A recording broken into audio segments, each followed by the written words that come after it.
Naaprubahan na ng Senado ang dalawang resolusyon na nagpaparangal sa dalawang tennis athletes na nagdala ng impresibong kontribusyon para sa Philippine sports. Para sa detalye, narito ang report ni teammate Paulo Salamatin.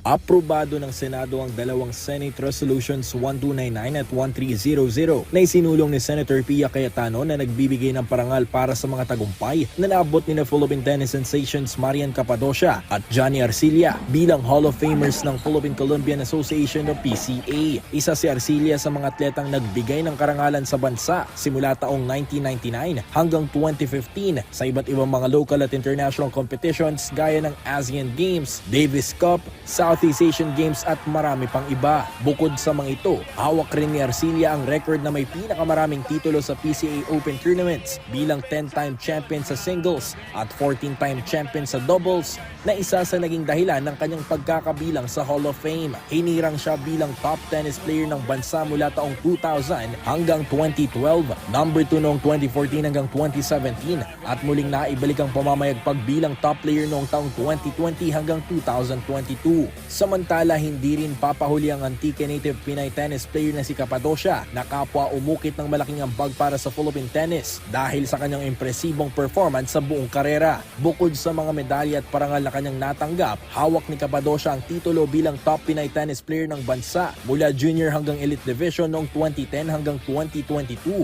habang number 2 naman mula 2023 hanggang taong 2025. Ilan sa mga highlight ng kanyang karera ay ang bronze medal finish noong 2011 at 2021 SEA Games, gold naman sa 2018 Bahrain ITF Tournament at ang bronze and silver medal finish noong 2019 at 2020 Fed Cup at ang bronze and silver medal finish noong 2019 at 2020 Fed Cup na kilala bilang World Cup of Tennis para sa mga kababaihan. May tuturing din na isang historical achievement para kay Cappadocia ang kanyang ika-10 PCA Open Championship title at ang pagkakapasok sa PCA Hall of Fame. Mr. President, these are real-life heroes who deserve the spotlight, shining examples for the next generation of athletes from humble beginnings and who continue to stay humble despite their exceptional achievements. Again, I congratulate Johnny Arcilla and Marian Cappadocia for their well-deserved recognition as PCA Hall of Famers and for their contribution to Philippine tennis and Philippine sports. Thank you, Mr. President. Inilahad sa Senado ang wastong pagsusuri at pagpaparangal sa dalawang natatanging tennis icons ng bansa, isang patunay na pagpapakita ng suporta at inisyatiba ng pamahalaan sa pagpapaunlad ng sport sa Pilipinas. Paulo Salamatin para sa Atletang Pilipino, para sa Bagong Pilipinas.